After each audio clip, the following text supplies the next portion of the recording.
Weeks after September 11, 2001, the United States did not feel victorious, powerful, or secure. It felt exposed. The skyline of New York was still scarred. The smell of smoke lingered in Lower Manhattan. Inside government buildings, flags flew at half-staff, not as ceremony, but as reminder. 4 civilian airplanes had been turned into weapons, and nearly 3,000 people were dead. What haunted American leaders was not only what had happened, but what had almost happened. Inside intelligence briefings, a single question echoed again and again. What if the next attack was worse? For decades, American intelligence had been trained to calculate probability. After 9/11, probability was no longer enough. Now the mission was prevention. At the center of this shift was a growing fear that terrorists would not strike again with planes, but with something far more devastating. Something invisible. Something that could turn an entire city into a mass grave in minutes. Weapons of mass destruction. Chemical agents, biological weapons, possibly even nuclear material. For years, Iraq had existed on the margins of American attention. Saddam Hussein was contained, sanctioned, weakened. But after September 11, containment no longer felt like safety. In Washington, the mood was not one of aggression, it was one of urgency. President George W. Bush was briefed daily on threat assessments that carried an unfamiliar tone. Analysts were no longer asking if an attack could happen, but how soon. Secretary of Defense Donald Rumsfeld pressed intelligence agencies with blunt questions. What do we not know? What are we assuming? What happens if we are wrong? Condoleezza Rice, the National Security Advisor, later described the atmosphere as one where imagination itself had become dangerous. Analysts were instructed to think not only about known threats, but about what could not yet be proven. Because after September 11, failure was redefined. Failure was no longer getting something wrong. Failure was being surprised again. Across the intelligence community, a quiet recalibration took place. Signals intelligence, human sources, satellite imagery, all were re-examined through a single lens. Could this indicate an imminent catastrophic threat? Iraq resurfaced, not as a certainty, but as a possibility. Saddam Hussein had used chemical weapons before. That was not disputed. He had obstructed UN inspectors. That was documented. What remained unclear was whether he still possessed active programs and whether those weapons could fall into the wrong hands. Inside the CIA, doubts existed. Inside the Pentagon, caution battled with fear. Inside the White House, the responsibility felt crushing. No one wanted another September morning. It was during this moment, when the United States was least willing to gamble, that a single human source entered the intelligence stream. Not through the CIA, not through American operatives, but through a European ally, German intelligence. The source claimed something extraordinary. He said he had seen Iraq's secret weapons program with his own eyes, not on paper, not through rumors, but inside facilities that were never supposed to exist. At first, he was just another name in a classified report, one source among many. One voice in a sea of uncertainty. But in a world where waiting felt like surrender, his words carried weight. More weight than anyone would realize at the time. Because what he described would soon travel far beyond intelligence desks, all the way to the highest levels of American power. And once it did, there would be no easy way back. The source did not arrive with urgency. He arrived quietly. In 1999, long before September 11, he had contacted German intelligence while seeking asylum in Europe. His real name would later be hidden behind a code name that sounded almost dismissive. Curveball. At first glance, he did not look like a spy, or a defector, or a man carrying secrets that could change history. He was an Iraqi chemical engineer in his 30s, soft-spoken, nervous, and seemingly eager to talk. What made him interesting was not his confidence, but his specificity. Curveball claimed he had worked on a covert Iraqi biological weapons program, not in large factories, but in mobile units, trucks, trailers, equipment that could be moved, hidden, dismantled, and rebuilt elsewhere. According to him, Iraq had learned from the Gulf War. Fixed sites were easy to bomb, mobile platforms were not.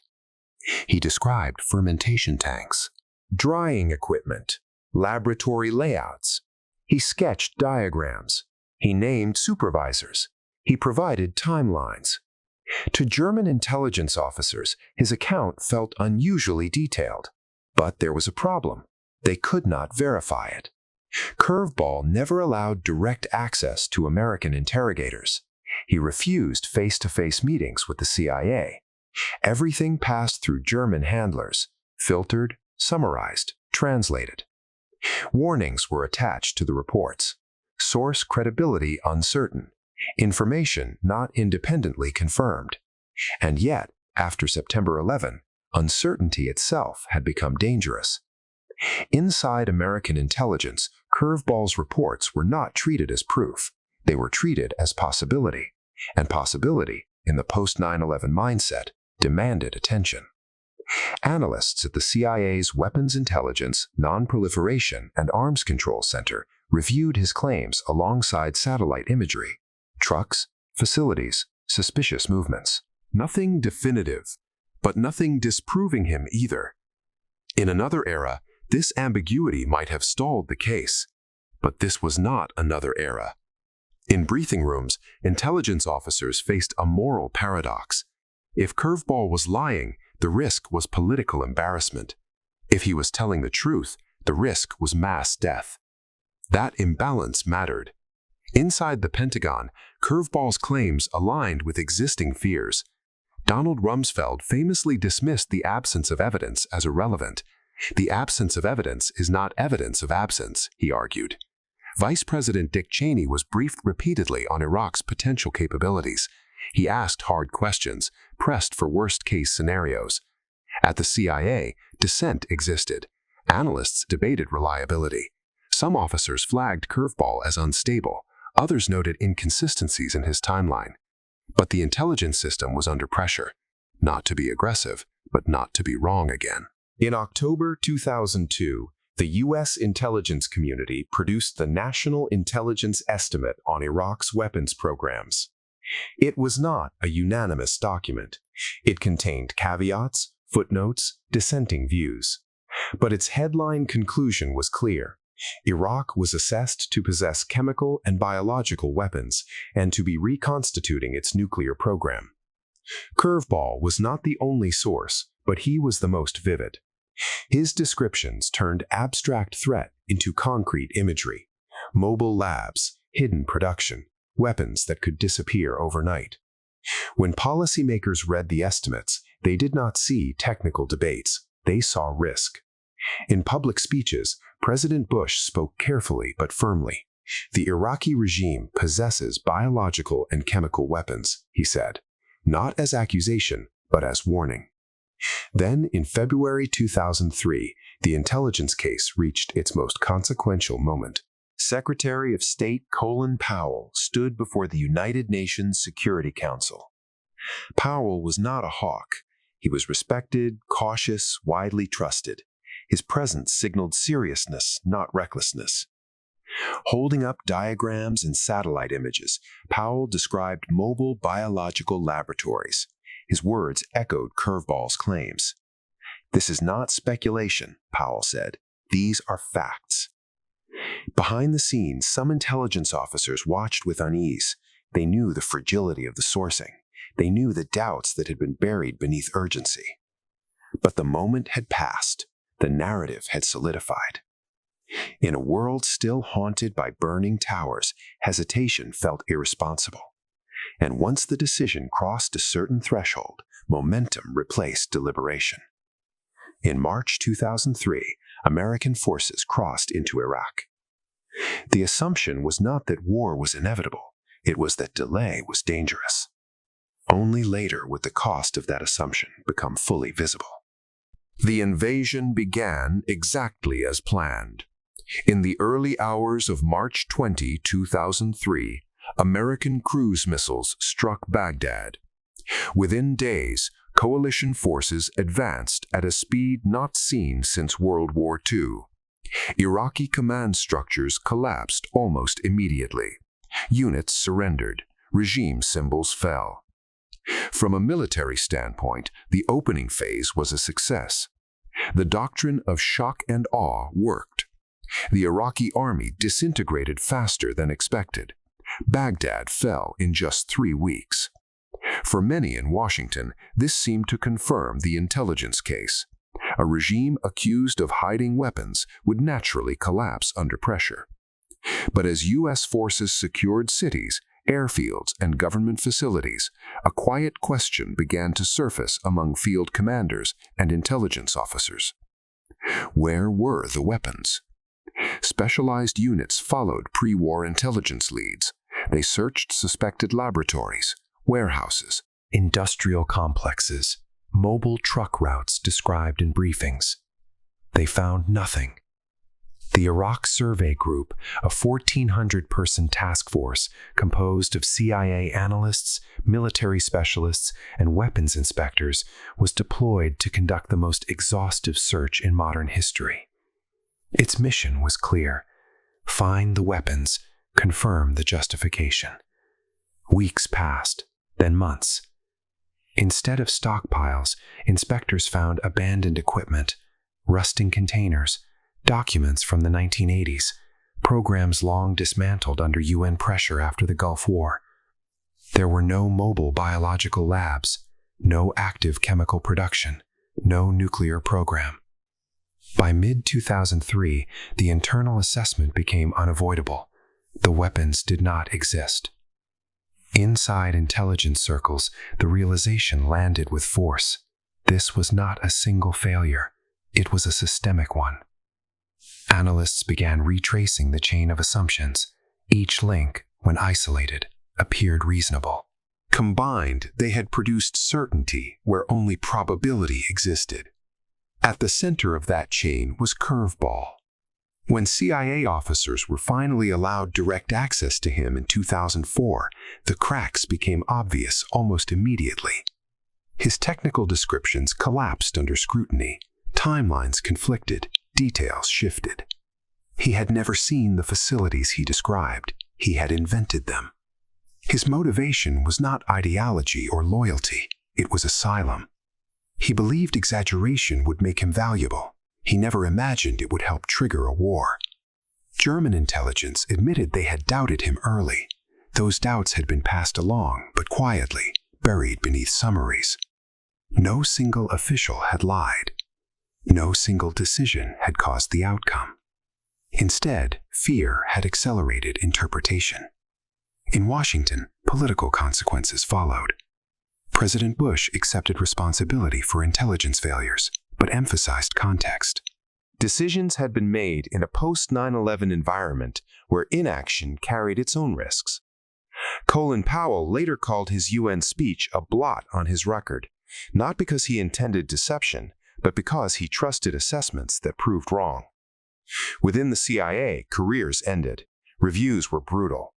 The agency concluded it had suffered from groupthink, confirmation bias, and excessive reliance on unverified human sources. Yet the story did not end with embarrassment. The invasion had toppled Saddam Hussein, but it also dismantled the Iraqi state.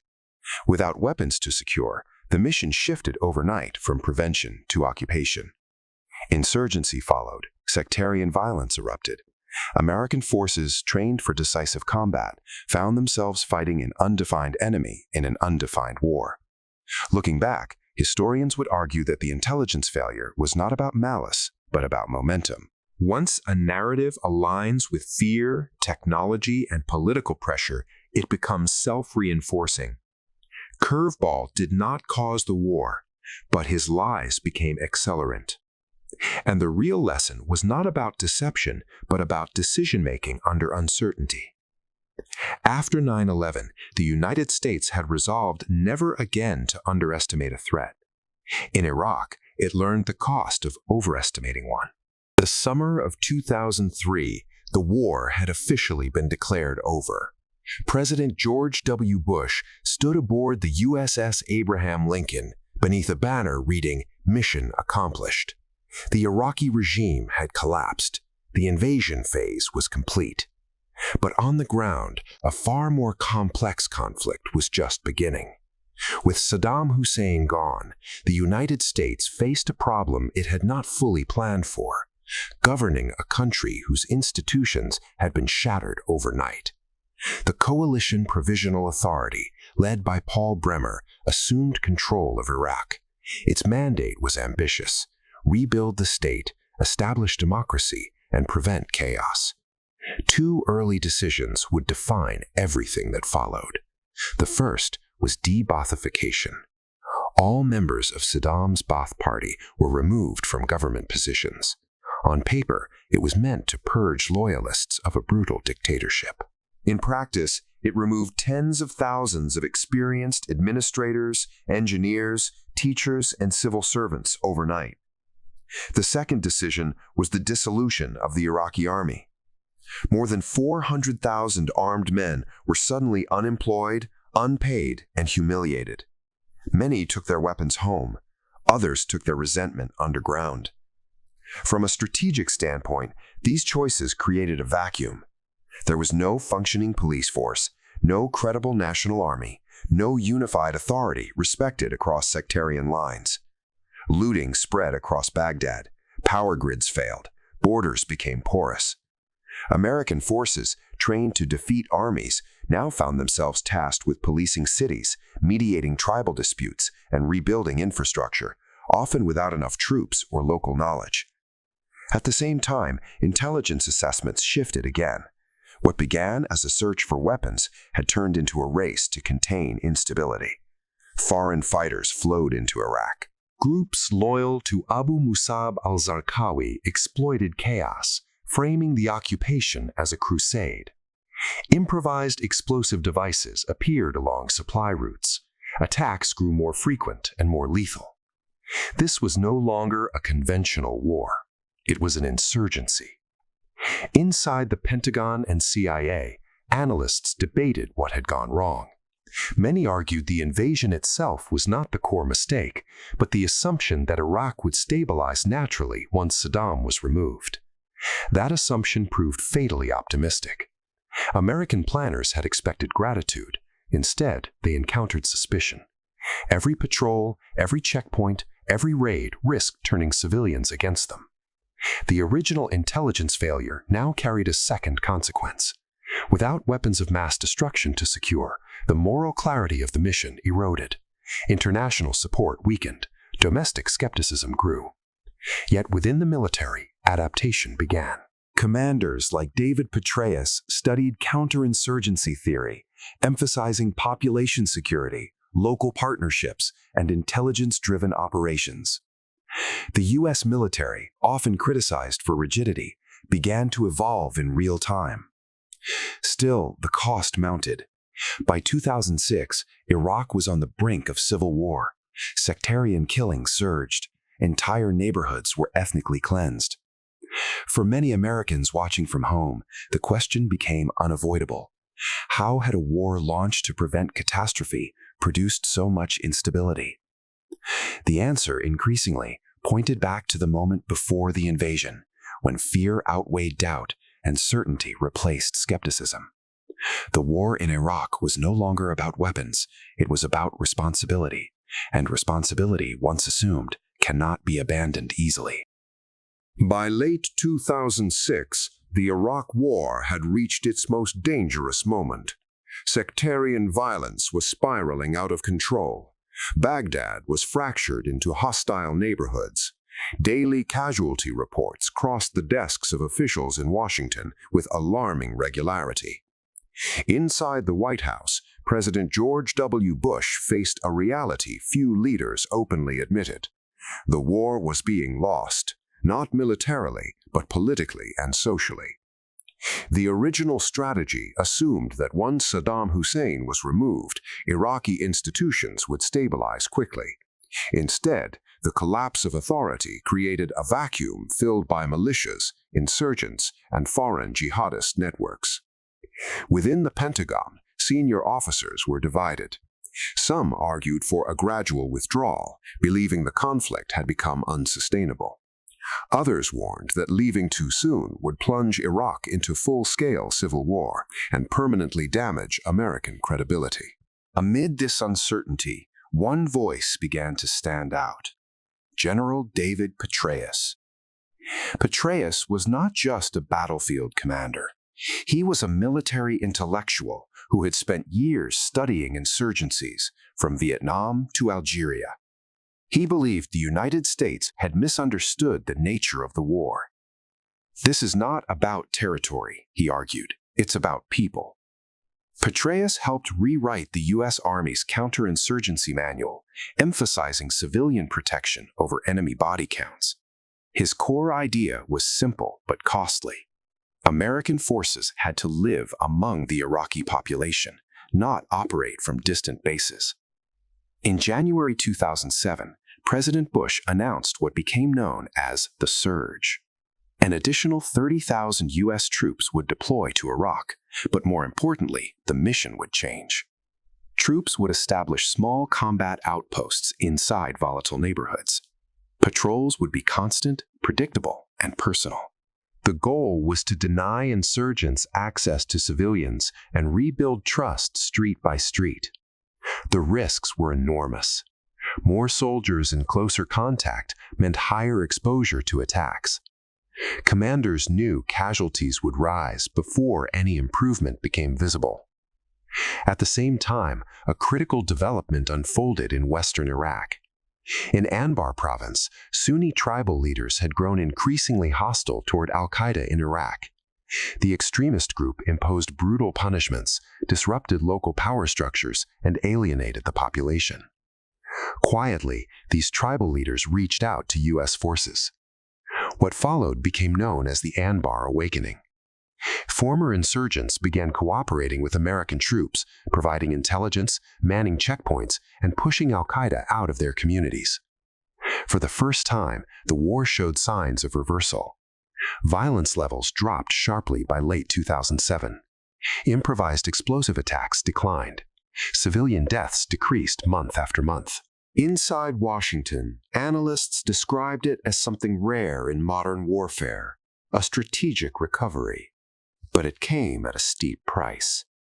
The surge demanded political courage, military discipline, and public patience. It required admitting that previous assumptions had been wrong, while still committing to stay. For the United States, the surge was more than a tactic. It was a lesson written in blood, adaptation, and resolve. The aftermath: what the Iraq War taught the United States. When American combat operations formally ended in Iraq, the war did not conclude with celebration. It ended with exhaustion. More than 4,400 American service members had been killed. Tens of thousands returned home wounded, physically and psychologically. The financial cost reached into the trillions of dollars. Yet the deepest consequences of the Iraq War were not measured in numbers. They were measured in doctrine, distrust, and decision-making. Before 2003, U.S. military power was widely seen as overwhelming and decisive. Iraq challenged that belief. The war demonstrated that defeating an enemy's army was not the same as winning the peace. Nation-building, intelligence accuracy, and cultural understanding became as important as firepower. Inside U.S. intelligence agencies, reforms followed. Analysts questioned how flawed assessments about weapons of mass destruction had shaped policy.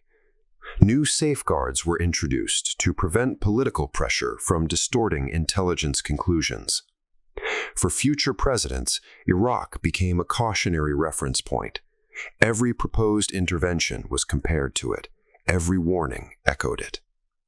At the same time, the war reshaped the U.S. military. Counterinsurgency doctrine evolved rapidly. Urban warfare training expanded. Technologies for surveillance, armor protection, and battlefield medicine advanced dramatically. Many officers who served in Iraq later shaped U.S. responses in Afghanistan, Syria, and beyond. For Americans at home, the war left a complicated legacy. Pride in the service of troops existed alongside skepticism toward leadership decisions. Patriotism did not disappear, but it matured, tempered by experience. And globally, Iraq altered how allies and adversaries viewed the United States. Not as reckless, not as weak, but as a nation capable of error, adaptation, and endurance. Today, as new geopolitical tensions emerge, and America once again finds itself at the center of global conflict discussions, the Iraq War remains present, even when unspoken. It is the war that taught the cost of certainty, the danger of fear-driven decisions, and the necessity of humility in power. This is the part of the story rarely told. Not the invasion, not the speeches, but the lessons that still shape the world.